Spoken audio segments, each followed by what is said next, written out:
கலக்கமும் இல்லை. கர்த்தரின் மீட்பர், குறை ஒன்றுமில்லை. கவலைகள் இல்லை, கலக்கமும் இல்லை. கர்த்தரின் மீட்பர், குறை ஒன்றுமில்லை. அழைத்த தெய்வம் நடத்தி செல்வார். கண்ணின் மணி போல் காத்திடுவார். அழைத்த தெய்வம் நடத்தி செல்வார். கண்ணின் மணி போல் காத்திடுவார்.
விசுவாசமாய் அழைத்த தெய்வம் நடத்தி செல்வார். கண்ணின் மணி போல் காத்திடுவார்.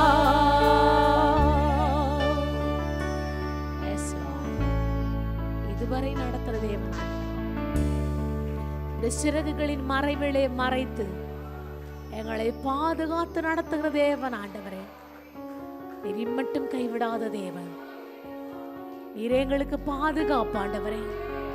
நீரே எங்களுக்கு அரவணைப்பு ஆண்டவரே. நீரே எங்களுக்கு போதுமானவர் அப்பா. நீர் ஒருவர் எங்களுக்கு போதுமானவராய் இருக்கிறபடியா உம்முடைய மறைவிலே நாங்கள் மறைந்து எல்லாவற்றிலும் நாங்கள் ஜெயமெடுக்க நீரே எங்களுக்கு ஒளிப்பிடமாயிருக்கிறீர். நீரே எங்களுக்கு பாதுகாவலராய் மறைவிடமாய் ஆண்டவருடைய சிறகுகளில் எங்களை மறைத்து எங்கள் நடத்துகிற தெய்வமா இருக்கிறபடியால் உம் தஞ்சத்திலே நாங்கள் ஆண்டவரே ஒளிந்திருந்து எல்லாவற்றையும் ஜெயமெடுக்க எங்களுக்கு நீர் பாராட்டின அன்புக்காய் ஸ்தோத்திரம். உம் அன்பு பெரியது ஆண்டவரே. உம்முடைய இரக்கம் பெரியது ஆண்டவரே. ஓமை ஸ்தோத்திரிக்கிறோம் ராஜா.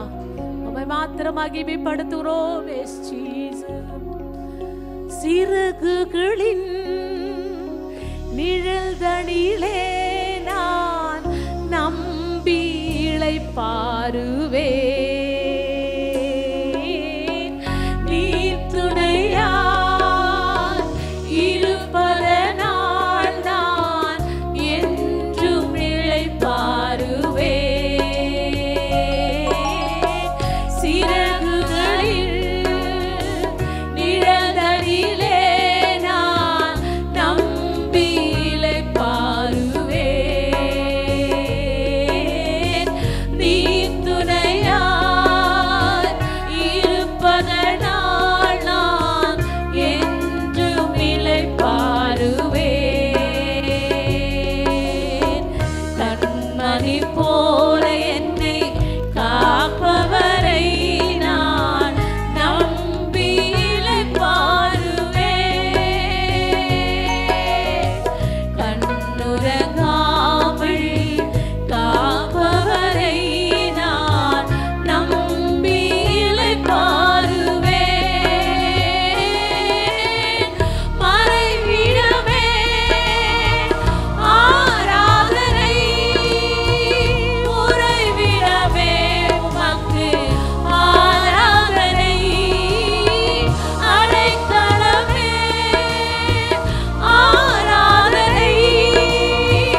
ஆராதனை உமக்கு ஆராதனை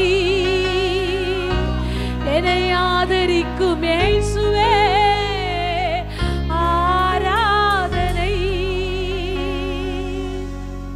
Yes Lord, இந்த நிமிஷம் வரை ஆராதித்து நம்மை ஆதரிக்கிற தேவன் அவர் ஆராதனைக்கு பாத்திரராயிருக்கிறபடியா நாம் கர்த்தரை ஆராதிக்க ஓ நம் ஆதரவா இருக்கிறவர், நம்மை தேய்ச்சி அரவணைத்து பாதுகாப்பாய் நடத்துகிறவர், இந்த நிமிஷம் வரை நடத்துற தேவன் அவர் நல்ல ராஜாதி ராஜா, என்னை விட்டு கொடுக்காத தேவன், இந்த நிமிஷம் வரை நம்மை விட்டு கொடுக்காதவர்.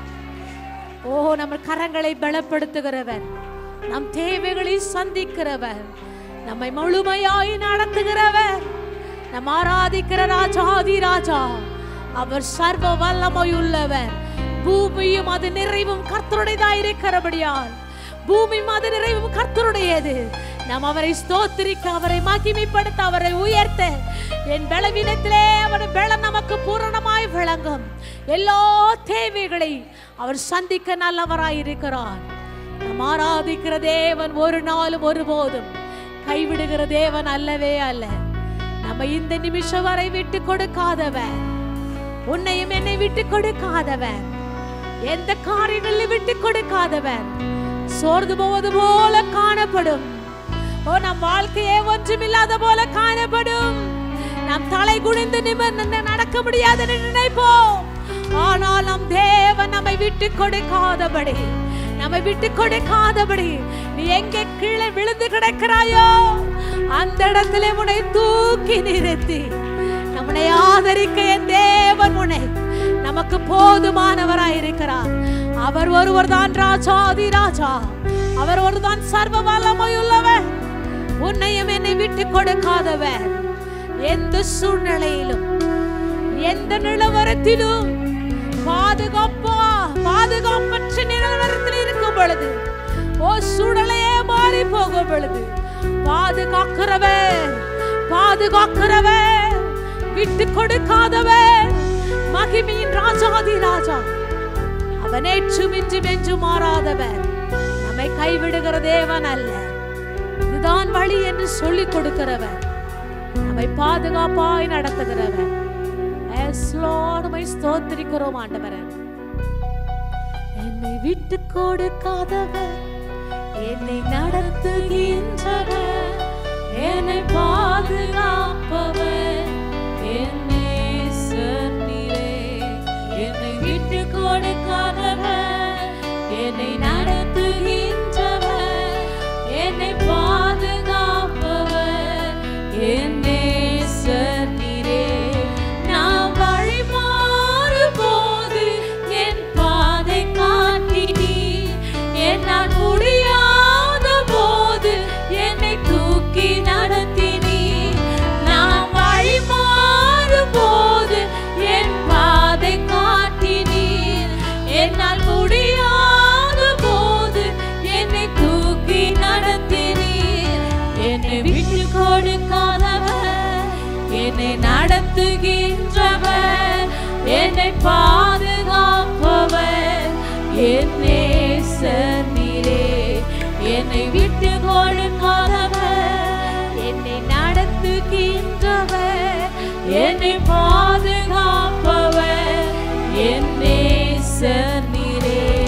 நான் பாவம் செய்த போது என்னை உணர்த்தி நடத்தினீர், உம்மை நோகடித்த போது உம் கிருபையால் மன்னித்தீர். நான் பாவம் செய்த போது என்னை உணர்த்தி நடத்தினீர், உம்மை நோகடித்த போது உம் கிருபையால் மன்னித்தீர். என்னை விட்டு கொடுக்காதவர், என்னை நடத்துகின்றவர், என்னை பாதுகாப்பவர், என்னை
பாதுகாப்பவர் என் நேசர் நீரே. எல்லாரும் ஆண்டவரை பார்த்து விட்டு கொடுக்காதவர், என்னை நடத்துகின்றவர், என்னை பாதுகாப்பவர் என் நேசர் நீரே.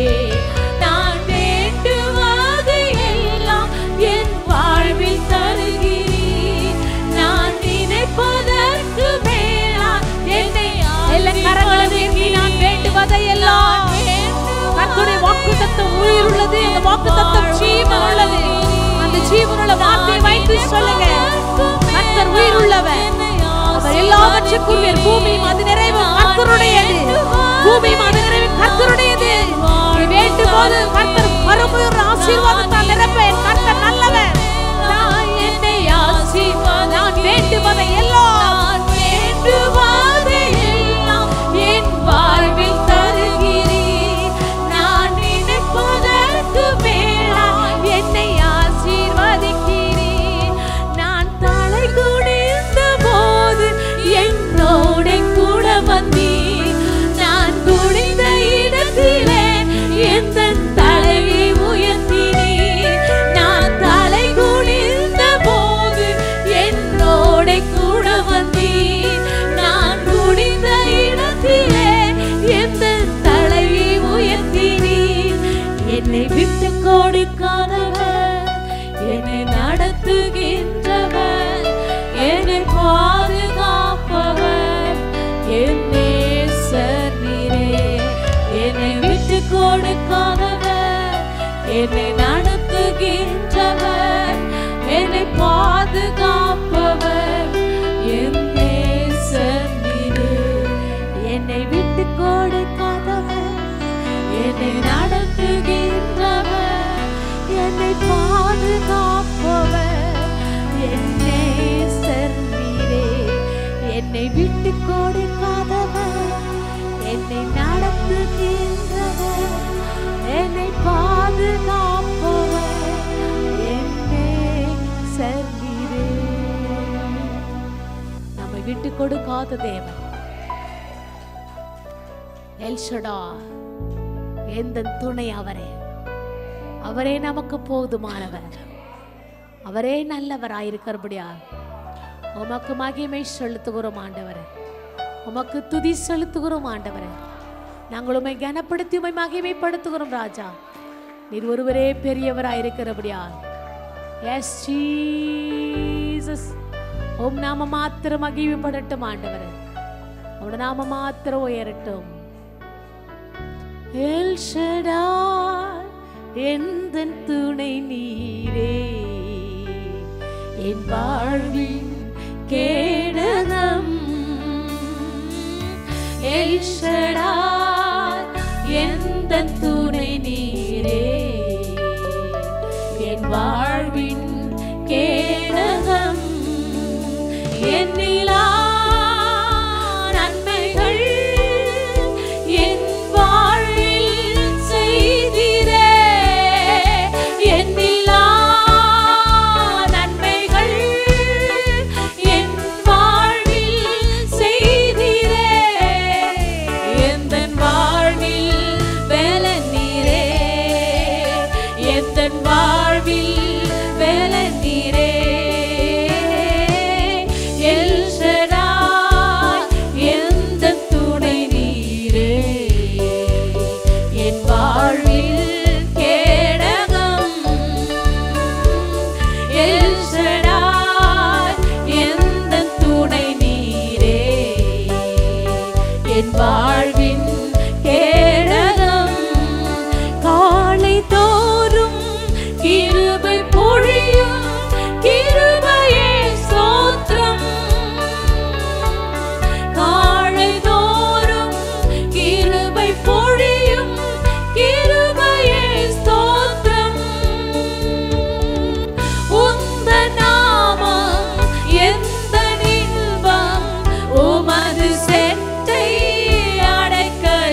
இம்மட்டும் என்னை காத்து நடத்தின எபினேசரே ஸ்தோத்திரம். எல்லாரும் சொல்லுவோம், இம்மட்டும் என்னை காத்து நடத்தின எபினேசரே ஸ்தோத்திரம். எந்த நாளும் கூட இருக்கும் இம்மானுவேலே ஸ்தோத்திரம். எந்த நாளும் கூட இருக்கும் இம்மானுவேலே ஸ்தோத்திரம். என்னிலா நன்மைகள் என் வாழ்வில் செய்திரே. என்னிலா நன்மைகள் என் வாழ்வில் செய்திரே. எந்த வாழ்வில் பலன் நீரே, எந்த வாழ்வில் பலன் நீரே. எல் ஷடாய் எந்த துணை நீரே, என் வாழ்வில் கேடகமும். எல்லா துதி கன மகிமை புகழ் எங்கள் ராஜாதி ராஜா இயேசு கிறிஸ்து ஒருவருக்கே. இயேசு கிறிஸ்துவின் நாமத்தில் வாழ்த்துக்கள். மீண்டுமா எஸ்கேஎம் திருச்சபையுடைய லைவ் ஆராதனைக்கு அழைக்கிறோம். நல்ல ஆண்டவரே, இந்த நாளுக்காக ஸ்தோத்திரிக்கிறோம். இந்த காலை வேலைக்கு ஜெபிக்கிறோம். இந்த எலக்ட்ரிக் பவர், ஆடியோ, வீடியோ எல்லா விதமான கருவிகள் பொருள் போடுகிறோம். கர்த்தர் கிருபையாய் மறைத்துக்கொள்ளும். ஆண்டவர் அடியனை விலைக்கு நீங்கள் பேசும் ஆவியோடு உண்மையோடு கூட பேச கிருபைத்தார். இயேசு கிறிஸ்து நாமத்தில் ஜெபிக்கிறேன் நல்ல பிதாவே, ஆமென். இந்த காலையில் நாம் பார்க்க போகிற தலைப்பு நாசரேத்திலிருந்து பாடங்கள். நாசரேத்திலிருந்து பாடங்கள். நாசரேத்திலிருந்து என்ன பாடங்களை நாம் கற்றுக்கொள்ளலாம் என்பதை லூக்கா நமக்கு எழுதுகிறார். லூக்கா 4ஆம் அதிகாரம் 16 முதல் 30 வரை உள்ள வசனங்களை நாம் படிக்க போகிறோம். லூக்கா 4ஆம் அதிகாரம் 16லேருந்து 30 வரை. குறிப்பாக லூக்கா 2ஆம் அதிகாரத்தில் பார்க்குறோம், இயேசுவின் பிறப்பை நாம் அதில் பார்க்குறோம். லூக்கா 3ஆம் அதிகாரத்தில் இயேசு 30 வயதில் யோர்தான் நதியிலே ஞானஸ்நானம் எடுத்ததை நாம் பார்க்கிறோம். லூக்கா 4ஆம் அதிகாரம் முதல் பகுதியிலே பார்க்கும்போது இயேசு பிசாசினாலே சோதிக்கப்பட்டதை நாம் பார்க்கிறோம். இப்போது லூக்கா 4ஆம் அதிகாரம் நாசரேத்துள்ள நடக்கிற காரியங்களை நாம் வசனத்திலே நாம் பார்க்க போகிறோம். 4ஆம் அதிகாரம் 16ஆம் வசனம், தாம் வளர்ந்த ஊராகிய நாசரேத்துக்கு அவர் வந்தபோது தம்முடைய வழக்கத்தின்படியே ஓய்வு நாளில் ஜெப ஆலயத்தில் பிரவேசித்து வாசிக்க எழுந்து நின்றார். இயேசு பிறந்தது பெத்லகேம், ஆனால் வளர்ந்தது நாசரேத். நாசரேத் ஒரு சிறிய மலை மேல் உள்ள ஒரு பட்டணம், ஒரு சின்ன ஒரு பட்டணம் தான் அந்த நாசரேத். மலை மேல் உள்ள பட்டணம், ஒரு 60 ஏக்கர் கொண்ட ஒரு இடம் தான் அந்த நாசரேத் உள்ள அந்த சிறிய பட்டணம். இயேசுவ நாட்கள் அதிகமாக அந்த இடத்துல 500 பேர் தான் இருந்தார் என்று சரித்திர ஆராய்ச்சியாளர் ஜோசப்பேத் சொல்கிறார். 500 பேர் தான் அந்த கிராமத்தில் இருந்தார்கள். ஆனால் இப்போது பார்க்குறோம், நாசரேத்தில் குறைந்தது 80,000 ஜனங்கள் இருப்பதாக இப்போது சொல்லுவாங்க. நாசரேத் என்ற இந்த இந்த இந்த சொல்லானது பழைய ஏற்பாட்டில் நாம் பார்க்க முடியாது. இந்த பட்டணத்தில் என்ன செய்கிறாங்க, இயேசு அந்த பட்டணத்துக்குள்ளே வருகிறார். ஒரு சின்ன ஒரு கிராமம். அப்படிப்பட்டதான அந்த கிராமத்தில் தான் இயேசு வளர்ந்ததாக வேதம் கூறுகிறது. இந்த நாசரேத்தை குறித்து நாம் வாசிக்கும் போது, நீங்கள் யோவான் 1:46 வாசிக்கும் போது பிலிப்பும் நத்தானியலும் 2 பேரும் பேசுகிறாங்க. 2 பேரும் பேசி கொண்டிருக்கும் போது, சரி இந்த வசனத்தை நான் பார்க்கலாம். பிலிப் என்ன பேசுகிறார், யோவான் அந்த வசனத்தை நான் படிக்கும்போது தான் அந்த வசனத்துக்குள்ளே சில காரியங்களை நாம் புரிந்து கொள்ளலாம். யோவான் 1ஆம் அதிகாரம் 46. அதற்கு நத்தானியேல், நாசரேத்திலிருந்து யாதொரு நன்மை உண்டாகக்கூடுமோ என்றான். அந்தபடியே பிலிப் வந்து பாருட்டான்.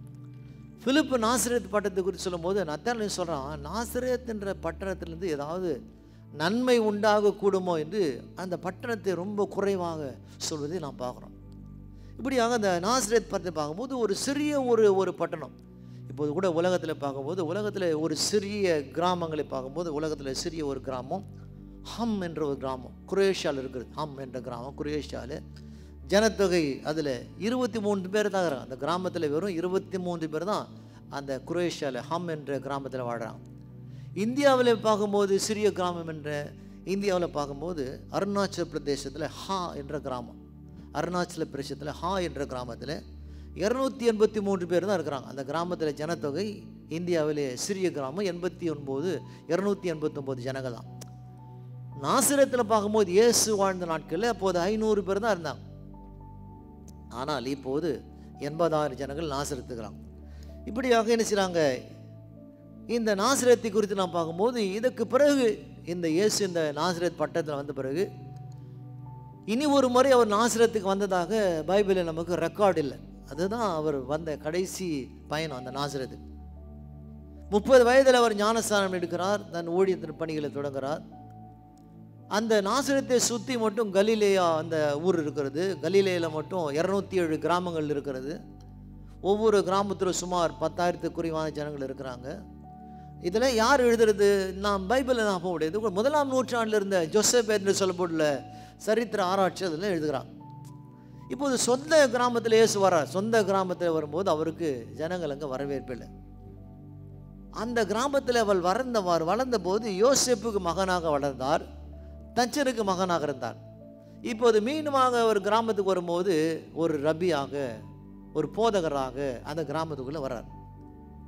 இந்த கிராமத்துக்குள்ளே வந்த உடனே என்ன செய்கிறார்? இப்போது வசனம் சொல்கிறது, வழக்கத்தின்படியே அந்த ஊரில் இருக்கிற ஜெப ஆலயத்துக்குள்ளே போகிறார். இயேசு எப்போதெல்லாம் அந்த ஒரு கிராமங்களுக்கு போகிறாரோ அது ஓய்வு நாள் இருக்குமானால் அந்த ஓய்வு நாளில் அங்கே இருக்கிற ஆலயத்துக்குள்ளே சர்ச்சுக்குள்ளே போதான் முறை என்பதை பார்க்கணும். நம்முடைய வாழ்க்கையில் நாம் தெரிந்து கொள்ள வேண்டிய காரியம் என்ன? ஆண்டவராக இருக்கிற இயேசு கிறிஸ்துவே ஓய்வு நாளிலே சர்ச்சுக்கு போனார், ஜெப ஆலயத்துக்கு போனார். விசுவாசிகளாக இருக்கிற நம்முடைய வாழ்க்கையில் என்னதான் நமக்கு பெரிய காரியங்கள் இந்த உலகத்தில் காணப்பட்டால் கூட அதை காட்டிலும் ஆண்டவராக இருக்கிற இயேசுவை 2 மணி நேரமாவது நாம் ஆலயத்தில் தேட வேண்டும். பிறகு மற்ற வேலைக்கு போகலாம். ஞாயிற்றுக்கிழமை மற்ற காரியங்களுக்கு போகக்கூடாதுன்னு நாம் சொல்லலை. முதல்ல என்ன செய்யலாம்? ஆண்டவரை நாம் தேட வேண்டும் என்று வேதம் நமக்கு போதிக்கிறது. இப்படியாக இந்த நாசரேத் அந்த கிராமத்தை நாம் பார்க்குறோம். இப்போ இந்த வசனத்தை நாம் படித்தோம். வசனம் சொல்லுகிறது, அந்த ஜெப ஆலயத்தில் பிரவேசித்து வாசிக்க எழுந்து நின்றார். அப்போது ஏசியா தீர்க்கதரிசி புத்தகம் ஒரு இடத்திலே கொடுக்கப்பட்டது. அவர் புத்தகத்தை விரித்த போது, ஏசியன் புத்தகம், இயேசுவின் காதில் புத்தகம் கிடையாது, புக் இல்லை. இயேசுவின் காதில் புத்தகம் இல்லை, புத்தகம் அச்சிடப்படவில்லை, பேப்பர் இங்கே இல்லை. இயேசுவின் காலத்தில் சுருள் அப்படியே தோளில் இருப்பாங்க, அப்படியே உருட்டியிருப்பாங்க, அந்த சுருளை பிரித்து படிப்பாங்க. இயேசுவின் காலத்தில் எழுதப்பட்டுள்ள அத்தனை எழுத்துக்களும் தோலினாலே எழுதப்பட்டுள்ள எழுத்துக்கள் தான், பேப்பர் கிடையாது. தமிழ் பைபிள் என்ன பார்க்குறோம்? அவர் புத்தகத்தை விரித்த போது, புத்தகத்தை பிரிக்கலாம், புத்தகத்தை விரிக்க முடியாது. ஸ்க்ரோல் அந்த அனுப்பிச்சுதாங்க, அந்த அந்த அந்த உருட்டியாக இருக்கிற அந்த அந்த பிரித்து அவர் வாசித்தார். இன்னொரு நாம் புரிந்து கொள்ள வேண்டிய காரியம் என்ன? இயேசுவின் காலத்தில் இந்த அதிகாரம்லாம் கிடையாது. இயேசு 1ஆம் அதிகாரம் 2 அதிகாரம், இந்த அதிகாரமே கிடையாது. புத்தகத்தை எடுத்து வாசிக்கிறார். 13ஆம் நூற்றாண்டு தான் அதிகாரங்கள் கொடுக்க ஆரம்பிக்கிறாங்க, பைபிள் அதிகாரங்கள் ஏற்படுத்துகிறாங்க. 16ஆம் நூற்றாண்டு தான் அதிகாரத்துக்கு தகுந்தவனமாக 16ஆம் அதிகாரம் 3ஆம் வசனம் 4ஆம் வசனம் 13ஆம் அதிகாரத்தில் அதிகாரங்கள் 13ஆம் நூற்றாண்டில் அதிகாரங்கள் ஈட்டப்படுகிறது. 16ஆம் நூற்றாண்டில் அதிகாரத்துக்கு தகுந்தவனமாக வசனங்கள் குறிக்கிறாங்க. அப்போது இயேசு இருக்கும் போது அவர் ஏசியா பிரிக்கிறார், அந்த அந்த ஸ்க்ரோல் அந்த அந்த சுருளை பிரிக்கிறார், பிடித்து உடனே வாசிக்கிறார்.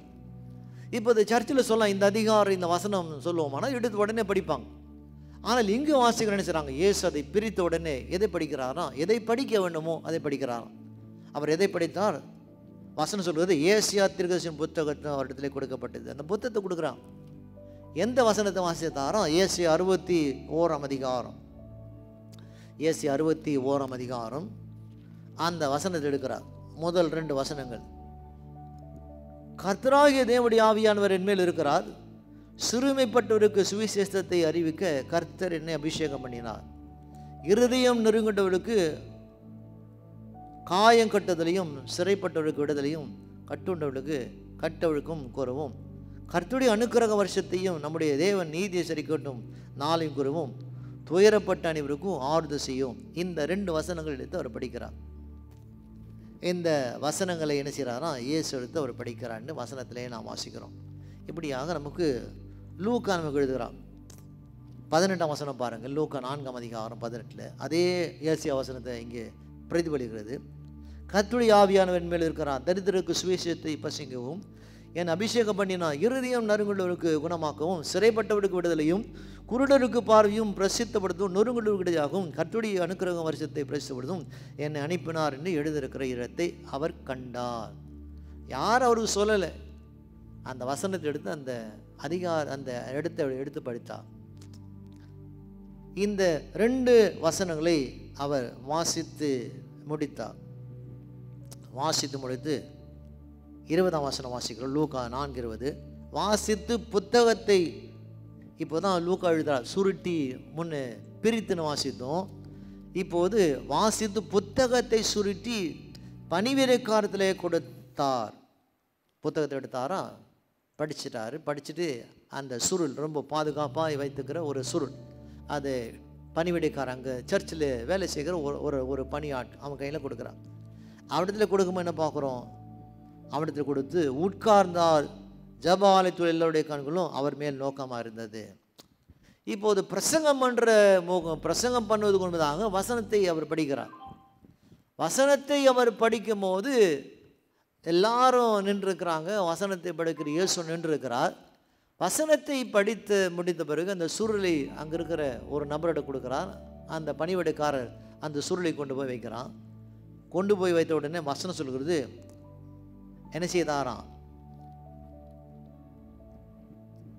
கொடுத்து உட்கார்ந்தார். அவர் உட்கார்றார், மற்றவர்கள் நின்று கேட்குறாங்க. ஜெப ஆலயத்தில் எல்லோருடைய கண்களும் அவர் மேல் நோக்கம் இருக்கிறது. இது வரைக்கும் அந்த சர்ச்சில் ஆலயத்தில் பல முறை இந்த வசனத்தை படிச்சிருக்கிறாங்க. ஆனால் இப்போது அவர் படித்த பிறகு எல்லாரும் அவர் மேலே கண் நோக்கமாக இருக்கிறாங்க.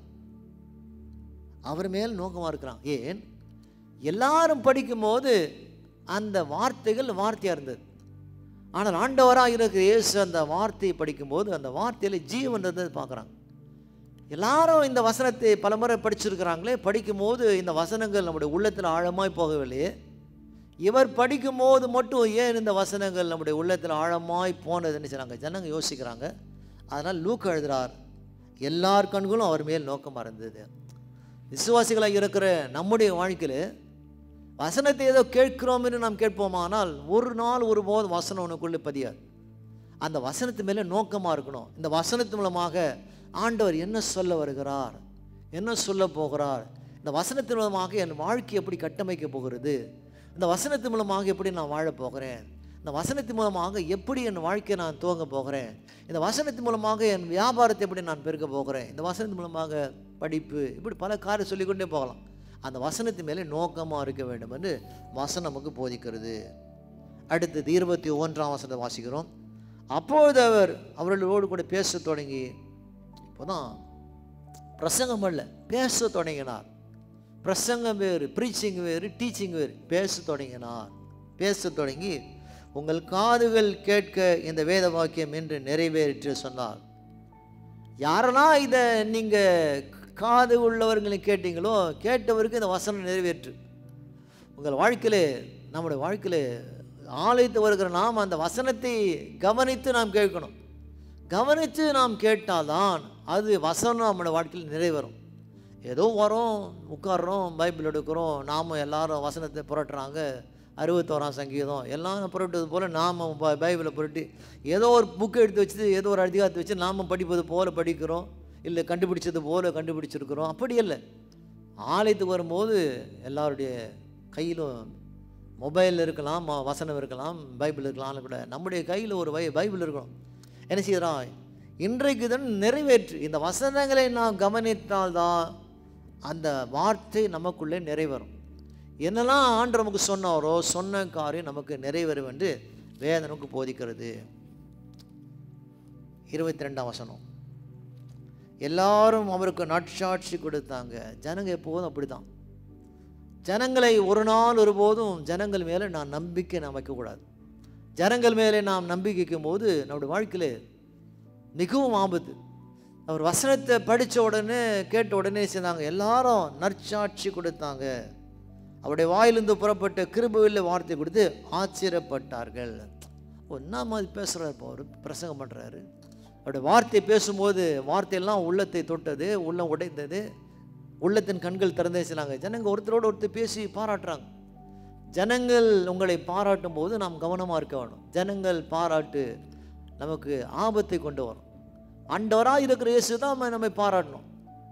பாராட்டுறாங்கன்னா குறித்து ஆச்சரியப்பட்டாங்க. பாராட்டிட்டு என்ன சொல்கிறாங்க, இவன் யோசேப்பின் குமாரன் அல்லவா என்றார்கள். ஒரு பக்கமாக பாராட்டிட்டு இன்னொரு பக்கமாக சொல்கிறாங்க, இவர் யோசேப்பின் குமாரன் அல்லவா என்றார்கள். ஆங்கிலத்தை வாசிக்கிறோம், is not Joseph son, is not Joseph son. இவன் பேசினவர் ஜோசப்புடைய மகனாச்சே, அப்பா தச்ச வேலை செய்திருக்கிறாரு. இது வரைக்கும் அவரை பாராட்டினாங்க, ஒரு சொன்னதெல்லாம் உள்ளத்தை தொட்டதாக ஜனங்க ஒருவரோடு பேசுகிறாங்க. இப்போது எங்கே போகிறாங்க, இவன் யோசேப்பின் குமாரன் அல்லவான்னு பேசுகிறாங்க. அவருடைய கடந்த காலத்தை குறித்து இப்போ பேச ஆரம்பிக்கிறாங்க. நம்முடைய வாழ்க்கையில் எப்போது செய்வாங்க ஜனங்கள், நம்முடைய கடந்த காலம் தான் சொல்லுவாங்க, அப்படி இருந்தீங்க அப்படி இருந்தீங்க என்று கடந்த காலத்தை குறித்து ஜனங்கள் பேசுவதை நாம் இங்கே வாசிக்கிறோம். அவர்களுடைய கேள்வி என்ன, அவர் சொன்னதை ஏற்க மறுக்கிறாங்க. இவர் சொன்னவர், இவர் மேசியா அல்ல, தேவன் அல்ல, ஒருவர் தச்சன் மகன் அல்லவா, யோசிப்பின் மகன் அல்லவா, இவர் சொல்வதெல்லாம் நாம் ஏன் கேட்கணும்? நீங்கள் கூட யோசிக்கலாம், ஏன் நம்ம கேட்கணும்? சர்ச்சில் சொல்கிறதெல்லாம் நாம் ஏன் கேட்கணும்? ஏதோ பேசுகிறாங்க, பிரசங்கம் பண்ணுறாங்க, அவர் சொல்வதை கேட்பதற்கு நான் என்ன எல்லா விதத்திலும் நான் ஒன்றும் குறைந்து போகவில்லை நாம் நினைக்கிறோம். அதே போல் ஜனங்க யோசிக்கிறாங்க, இவர் தச்சன் மகன் அல்லவா, யோசேப்பின் குமாரன் அல்லவா, அவர் சொன்னதை ஜனங்கள் ஏற்க மறுக்கிறாங்க. என்ன சொல்கிறாங்க, அவர் யோசேப்பின் குமாரன் அல்லவா. முதல்ல நாம் தெரிந்து கொள்ள வேண்டிய காரியம் என்ன, Jesus is son of God, not the son of Joseph. இயேசு தேவனின் மகன், யோசேப்பின் மகன் அல்ல. இயேசு யார்? இயேசு தேவனின் மகன், யோசேப்பின் மகன் அல்ல. யோசேப்பு சட்டப்பூர்வமான தகப்பன் தான், சரீரப்பிரகமான தகப்பன் அல்ல. யோசேப்பு சட்டப்பூர்வமான தகப்பன், சரீரப்பிரகமான தகப்பன் அல்ல. பரிசுத்தாவி மூலமாக மரியாள் வயிற்றில் கர்ப்பம் தரித்து அங்கே பிறந்தவர் தான் இந்த இயேசு. அதனாலே இவர் சரீரப்பிரகாரமான யோசேப்புக்கு பிறந்தவர் அல்ல. சட்டப்பிரகாரமாக உலகத்தின் பார்வையிலே யோசேப்புக்கு அவர் மகனாக இருந்தாலும் வாசிக்கிறோம். ஒரு நீண்ட ஸ்டோரி, அதுக்குள்ளே நான் பார்க்க வேண்டாம். என்ன செய்தாங்க, இப்படியாக வசனம் சொல்லி வாசிக்கிறோம். இயேசு சிறு வயதாக்கும் போது அவர் 12 வயதில் அவர் ஆலயத்துக்கு போகிறார். ஆலயத்தில் போகும்போது பெரிய விழா நடக்கிறது. விழா முடிந்து வீட்டுக்கு வராங்க. வீட்டுக்கு வரும்போது அப்போது தாயும் யோசேப்பும் மரியாளும் அவர் அந்த ஆலயத்தில் விட்டுட்டு மறந்துட்டு வந்தாங்க. வந்த பிறகு மீண்டும் அவர் தேடி ஓடுறாங்க. தேடி வரும்போது அவர் சொல்கிறார், இயேசு சின்ன பையன், 12 வயசு பையன் சொல்கிறான், நீங்கள் ஏன் என்னை தேடுறீங்க? நான் என் பிதா வீட்டில் இருக்கிறேன்னு சொல்கிறான். 12 வயது பையன் சொல்கிறான், நான் என் பிதாவின் வீட்டில் இருக்கிறேன்னு சொல்லதாக வேதம் நமக்கு போதிக்கிறது. அதனாலே வசனம் சொன்ன வண்ணமாக இயேசு எரிசிதாங்க, அவரை சாதாரண மனிதனாக பார்த்தாங்க. இயேசு சாதாரண மனிதன். அவர் சாதாரண மனிதனாக இருப்பாரானால் நம்ம ரட்சிக்க முடியாது. அவர் சாதாரண மனிதனாக இருப்பாரானால் நம்முடைய பாவங்களை மன்னிக்க முடியாது, நம்முடைய பாவங்களை ஏற்றுக்கொள்ள முடியாது, நமக்காக அவர் மறிக்க முடியாது. சாதாரணமாக மனிதனாக இருப்பாரானால் அவர் உயிர் தர முடியாது. இயேசு ஆண்டவர், இஸ் லார்ட் என்ற வசனத்தில் வாசிக்கிறோம். இப்போது 4ஆம் அதிகாரத்தில் லூக்கா 4:23 வாசிக்கிறோம். இயேசு அவர் அவர்களை நோக்கி, வைத்தியனானே உன்னைத்தானே குணமாக்குவல் என்ற பழமொழியை சொல்லி, நாங்கள் கேள்விப்பட்ட கப்பர்நாகுமிலே உன்னால் செய்யப்பட்டுள்ள கிரியைகள் எவைகளோ அவைகளை உன் ஊராகி இவ்விடத்தில் செய் என்று நீங்கள் என்னுடனே சொல்வீர்கள் என்பது நிச்சயம். ஜனங்கள் என்ன சொல்கிறாங்க நினைக்கிறாங்க, நீங்கள் கப்பர்நாகுமிலே செய்தீங்களே அதே அதிசயத்தை எல்லாம் இந்த நாசரேத்தில் நீங்கள் செய்ய வேண்டும் என்று ஜனங்கள் சிந்திக்கிறது இயேசு சொல்கிறார். ஆனாலும் தீர்க்கதரிசி ஒருவன் தன் ஊரிலே அங்கீகரிக்க மாட்டான் என்று மெய்யாக உங்களுக்கு சொல்கிறேன். இயேசு சொந்த ஊரிலே ஒருத்தன் அங்கீகரிக்க மாட்டான், வில் நாட் பி அக்செப்டட் வாசிக்கிறோம்.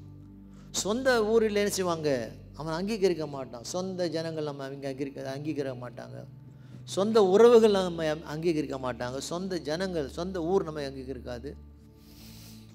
உன்னை கனப்படுத்த மாட்டாங்க, மதிப்பு கொடுக்க மாட்டாங்க, மரியாதை கொடுக்க மாட்டாங்க.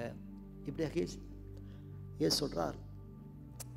சொந்த ஊரிலே ஜனங்கள் உன்னை கனப்படுத்த மாட்டாங்கன்னு வாசிக்கிறோம். அநேக குடும்பங்கள் என்ன பார்க்குறோம்? அநேக குடும்பங்களில் உறவுகள் நினைச்சுவாங்க, அவர்களை கனப்படுத்த முடியாதபடி வாழ்கிற உறவுகளை நாம் பார்க்குறோம். நீங்கள் ரட்சிக்கப்பட்டிருக்கலாம், ஆனால் அவங்க ரட்சிக்கப்பட்டிருக்க மாட்டாங்க. அவங்க ரட்சிக்கப்படுவது ரொம்ப அரிதான காரியம். நீங்கள் ரட்சிப்பை குறித்து சொல்லும்போது நினைச்சுவாங்க, உங்களை எப்படி இயேசுவை யோசேப்பின் மகன் என்று பார்த்தாங்களோ அதே போல் உங்களை கடந்த நாட்களே தான் பார்ப்பாங்க ஒழிய அவங்க ரட்சிக்கப்பட மாட்டாங்க. அதுக்காக அவங்கள அப்படியே நாம் விட்டு விடாமல் மற்றவிடத்தை சொல்லி அவங்களுக்காக ஜெபிக்க வேண்டும் என்று சொல்லணும். எப்படியாவது அவர்கள் மூலமாக சுவிசேஷத்தை அவங்களுக்கு கொண்டு செல்ல வேண்டும் என்று வேதம் நமக்கு போதிக்கிறது. அடுத்த வசனம், அவள் நோக்கி, ஆனாலும் தீர்க்கதரிசி ஒருவன் தன்னின் ஊரிலே அங்கீகரிக்க மாட்டான் என்று மெய்யாக உங்களுக்கு சொல்லுகின்றான். அன்றியும் எலியாவின் நாட்களிலே 3 வருஷம் 6 மாதம் வானம் அடைக்கப்பட்டு தேசமெங்கு மிகுந்த பஞ்சம் உண்டாயிருந்த போது இஸ்ரவேலுக்குள் அநேக விதவைகள் இருந்தார்கள். ஏன் சொல்கிறார்? எலியாவின் நாட்களில் என்ன நடந்தது? பஞ்சம் வந்தது, 3 வருஷம் மழை இல்லை. அப்போது அநேக விதவைங்க, நல்லா பாருங்கள், அநேக விதவைகள் செய்கிறாங்க. எங்கே இருந்தாங்க? இஸ்ரவேலுக்குள் இருக்கிறாங்க. ஆயினும் எலியா சீதே நாட்டில் உள்ள சரபாத் ஊரில் ஒரு விதை இடத்துக்கு அனுப்பப்பட்டானே அல்லாமல் மற்றொடத்துக்கு அனுப்பப்படவில்லை. ஏன் சொல்கிறா? எங்கேயோ இருக்கிற ஒரு சாரபாத் ஊரில் இருக்கிற ஒரு விதை இடத்துல தான் எலியா அனுப்பப்பட்டான். அங்கு தான் அற்புதம் நடந்ததை நாம் பார்க்குறோம். சொல்கிறாரா? இந்த சொன்ன உடனே என்ன செய்றாங்க? ஜனங்க மிகவும் கோவப்படுறாங்க. அடுத்தது 27. அல்லாமலும் எலிசா, முதல் எலியாவை சொன்னார், இப்போது எலிசா. அல்லாமலும் எலிசா தீர்க்கதரிசியின் காலத்தில் இஸ்ரவேலுக்குள்ள அநேக குஷ்டரோகிகள் இருந்தார்கள். அந்த நாட்களில் இஸ்ரவேலுக்குள்ள அநேக குஷ்டரோகி இருந்தாங்க. ஆயினும் சீரியா தேசத்தினாகிய நாகமான் அல்லாமல் அவர்களில் வேறு ஒருவனுக்கும் சுத்தமாக்கப்படவில்லை என்று சத்தியத்தின்படி உங்களுக்கு நான் சொல்லுகிறேன். இந்த 2 விஷயம் மிக முக்கியமான காரணம். ஒன்று, எலியாவின் நாட்களில் அநேக விதவைகள் இஸ்ரவேலில் இருந்தாங்க. ஆனாலும் கூட அங்கே அற்புதத்தை செய்யாமல் எலியாவை சாரிபாத் ஊருக்கு கொண்டு போய் அங்கே அற்புதம் நடந்தது. எலிசாவின் நாட்களில் என்ன பார்க்குறோம்? அங்கு அநேக குஷ்டம் இருந்தாங்க இஸ்ரவேல் தேசத்தில். அவங்களுக்கு சுகம் கொடுக்காமல் எங்கோ இருக்கிற நாகமான் சொல்லப்பட்டுள்ள சீரிய தேசத்தில் இருக்கிற அந்த படைத்தலைவனுக்கு அங்கு அற்புதம் நடந்ததை பார்க்குறோம். இதெல்லாம் ஏன் சொல்கிறார் இயேசு? அவங்கெல்லாம் 2 பேர், அவங்க யூதர்கள் அல்ல, புறஜாதி ஜனங்கள். யூதர்கள் எலியாவையும் எலிசாவையும் நம்பாமல் போனதுனாலே, இஸ்ரவேல் ஜனங்கள் அவர் நம்பாமல் போனதுனாலே அந்த 2 பேரை கொண்டு வெளியிலே தேவன் அற்புதம் செய்தார். இதை கேட்டபோது ஜனங்கள் சீற்றமடைந்தார்கள், கோபமடைந்தார்கள். ஜனங்கள் ஏன் கோபப்பட்டாங்க? அவர்கள் இவரை யோசேப்பின் மகன்தானே என்று சொன்னாங்க. இவரை நிராகரித்தாங்க, நம்பவில்லை. அவர் மேசியா என்று நம்பிக்கை வைக்கவில்லை. அதனால ஏன் சொல்றார்? எனக்கு இது நடந்தது புதிதல்ல.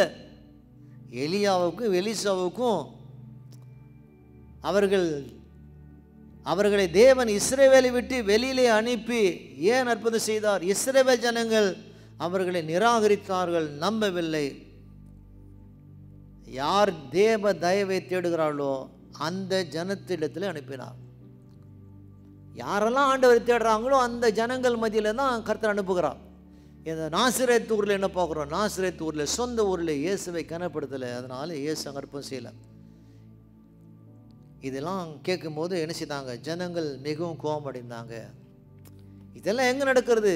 ஆலயத்தில் நடக்கிறது. ஆலயத்தில் வர ஜனங்கள் எல்லாரும் நான் பைபிளில் வாசிப்பது போல சமாதானமாக இருப்பாங்க, ஒற்றுமையாக இருப்பாங்க. அப்படி மட்டுமல்ல, இது நடக்கிற சம்பவம் ஒரு ஜப ஆலயத்தில் நடக்கிற சம்பவம். 28ஆம் வசனத்தை வாசிக்கிறோம். ஜப ஆலயத்திலிருந்து எல்லாரும் இவைகளை கேட்டபோது கோபம் உண்டு. ஒருத்தர் மிச்சம் இல்லைங்க. எல்லாரும் இயேசு மேலே கோபப்படுறாங்க. ஏன் கோபப்படுறாங்க? உண்மையை சொன்னார், நீங்கள் அவரை நிராகரித்தபடினாலே, புறக்கணித்தபடினாலே, ஆண்டவராக இருக்கிற இயேசுவை மேசியா என்று நம்பாமல் போனபடினாலே செய்றாங்க. அவர் சொன்ன அந்த 2 வார்த்தைகள், எலிசாவை நீங்கள் கனப்படுத்தலை, எலியாவை நீங்கள் கனப்படுத்தலை, இஸ்ரவேல் ஜனங்களை தள்ளி ஆண்டவர் யாரெல்லாம் தேவனை விசுவாசித்தாரோ அந்த ஜனங்களுக்கு அற்புதம் செய்தார். இதெல்லாம் நாங்கள் ஜனங்கள் கேட்கும்போது அங்கே தேவாலயத்தில் எல்லா ஜனங்களும் இயேசுக்கு மேலே கோபம் உண்டாயிற்று. பாருங்க, அங்கே கோபம் வாழ்க்கையிலே மிக மிக முக்கியமான காரணம். கோபம் வந்தாலும் பாவம் செய்யக்கூடாது வேதம் கூறுது. முதல்ல கோபப்படுறாங்க. யாரை பார்த்து கோபப்படுறாங்க? இப்போ தான் கொஞ்சம் நேரத்துக்கு முன்னே சொன்னாங்க, இந்த வசனத்தை அவர் வாசிக்கும் போது நமக்கு நன்மையெல்லாம் நமக்கு நன்மையாய் தெரிந்தது, நம்முடைய உள்ளத்தின் கண்கள் திறந்தது, இப்படி தான் சொன்னாங்க. இப்படி சொன்ன ஜனங்கள் பார்க்குறோம், அவர் மேலே கோவப்பட்டாங்க. 29 கோவப்பட்டது மட்டும் இல்லை, அவர் பேசி கொண்டிருக்கிறார், எல்லாம் உட்கார்ந்துருக்கிறாங்க. இப்போ சர்ச்சில் பார்க்குறோம், பிரசங்கர் பேசுவார், சர்ச்சு ஜனங்க உட்கார்ந்துருக்கிறாங்க. 1ஆம் நூற்றாண்டில் பார்க்குறோம், இயேசு போதிக்கிறார், அவர் பேசும்போது அவர் உட்கார்ந்துருக்கிறார். என்ன செய்கிறாங்க ஜனங்கள்? என்ன செய்கிறாங்க? அப்போது அவர் பிரசங்கத்தை கேட்ட ஜனங்களும் என்ன செய்கிறாங்க? நிற்கிறாங்க, உட்கார்ந்துருக்கிறாங்க. அப்போது வசனம் சொல்கிறது என்ன செய்கிறாங்க? எல்லாரும் எழுந்திருந்து அவரை ஊருக்கு புறம்பே தள்ளி தங்கள் ஊர் கட்டுப்பாட்டிருந்த செங்குத்தான மலையின் சிகரத்திலிருந்து அவரை தலை கீழாக தள்ளிவிடும்படி அவ்விடத்துக்கு கொண்டு போனார்கள்.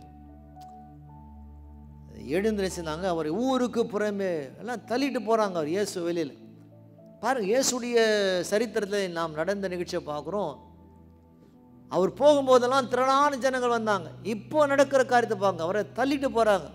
அவர் மேலே அவ்வளவாக எரிச்சல். நம்ம மேலே நாம் ஆண்டுடைய வேலை செய்யும்போது, ஊழியம் செய்யும்போது, ஜனங்க ஆண்டவருக்கு மகனாக மகளாக இருக்கும்போது பிசாசு கூட எரிச்சல் கோபம் வரும். அப்போது என்ன செய்வோம்? எப்படியாவது நம்ம அழிக்க வேண்டும், துன்பப்படுத்த வேண்டும், வேதனைப்படுத்த வேண்டும் என்று பிசாசு நம்மை தள்ளி கொண்டு தான் போவோம். வசனம் சொல்கிறது, அவர் மலை, நான் முன்பு சொன்னவனமாக நாசரேத் ஒரு மலை மேலே இருக்க ஒரு சிறிய ஒரு பட்டணம், ஒரு கிராமம். அந்த மலை மேலே செய்கிறாங்க, அவரை மலையின் சிகரத்திலிருந்து கொண்டு போகிறாங்க. உயரத்தில் கொண்டு போய் சிகரத்திலிருந்து அவரை தலை கீழாய் தள்ளி விடும்படிக்கு அவருக்கு கொண்டு போனாங்க. இயேசுவே தள்ளி கொண்டு போகிறாங்க ஜனங்க. நீர் நானும் ஏமாத்துறோம் என்பது யோசித்து பார்க்கும். ஆண்டவராக இருக்க இயேசுவுக்கு அந்த கஷ்டம். பச்சை மரத்துக்கு அந்த பாடு, பட்டை மரத்துக்கு எந்த பாடுன்னு வசனத்தை வாசிக்கிறோம். அவரை தள்ளி கொண்டு போகிறாங்களா? இயேசு ஒரு வேளை அவரும் கோவப்பட்டு கை தூக்கியிருப்பார். ஆனால் அவர் தொட்ட அத்தனை பேரும் அங்கே செத்து போயிருப்பாங்க. இயேசு ஒரு வேளை அந்த ஜனங்களை பார்த்துருப்பாரானால் அத்தனை ஜனங்க எரிந்திருப்பாங்க. ஆனால் இயேசு அப்படி செய்யலை. இயேசு என்ன செய்தாராம்? 30ஆம் வசனத்தை வாசிக்கிறோம். அவரோ அவர்கள் நடுவில் நின்று கடந்து போய்விட்டார். அந்த ஜனங்களை விட்டு கடந்து போயிட்டார்.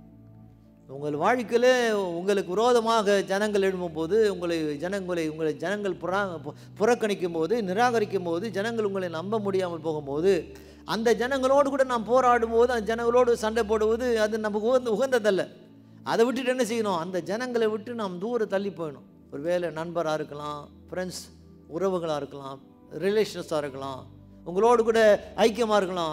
நம்மோடு கூட நமக்கு விரோதமாக இருக்கிறாங்க, நமக்கு விரோதமாக பேசுகிறாங்க, நம்மளை நிராகரிக்கிறாங்க, தவறாக பேசுகிறாங்க, பின்புறமாக பேசுகிறாங்க. அப்படியான ஜனங்களோடு கூட நாம் போராடுவதை காட்டிலும் இயேசு என்ன செய்தாராம்? அந்த இடத்தை விட்டு அவர் கடந்து போய்விட்டார். நாமும் கடந்து போக வேண்டும் வேதம் சொல்கிறது. இது எங்கே நடக்கிறது? நாசரேத்திலிருந்து நடக்கிற ஒரு பாடங்கள், நாசரேத்து ஊரில் நடக்கிற பாடங்களை நாம் கற்றுக்கொண்டோம். இதன்படி இந்த பாடங்களை கற்றுக்கொள்கிற நாம், இந்த பாடம் படிப்பித்த இந்த படிப்பினைப்படி நடக்கிற மகனாய் நம் விருப்பமானால் நிச்சயமாக நம்முடைய வாழ்க்கையில் வெற்றி காணலாம். போராடுகிற ஜனங்களோடு கூட நாம் போராடாதபடி, எதிர்ப்பாய் பேசுகிற ஜனங்களோடு கூட நாம் எதிர்ப்பாய் பேசாதபடி, நாம் அழிக்கிற ஜனங்களோடு கூட நாம் அதே சிந்தனையோடு கூட நாம் ஆடாதபடி, அந்த ஜனங்களை விட்டு நாம் தள்ளி போய் நாம் ஜபித்து ஆண்டவரை தேடி விசுவாசித்து நம்பிக்கையோடு கூட அவர் வழியில் போகிற மகளாய் நம் விருப்பமான கர்த்தர் நம்மை ஆசீர்வதிப்பார். இந்த நாசரேத் ஊரில் நடந்த பாடங்கள் நமக்கு ஒரு பாடகமாக இருக்கட்டும். கர்த்தர் தாமே உங்களை ஆசீர்வதிக்கட்டும். ஆமென். ஆண்டவரை கேட்கிற ஒவ்வொரு மகளோடு கரம் வைக்கட்டும். ஆமென். God bless you. Take care.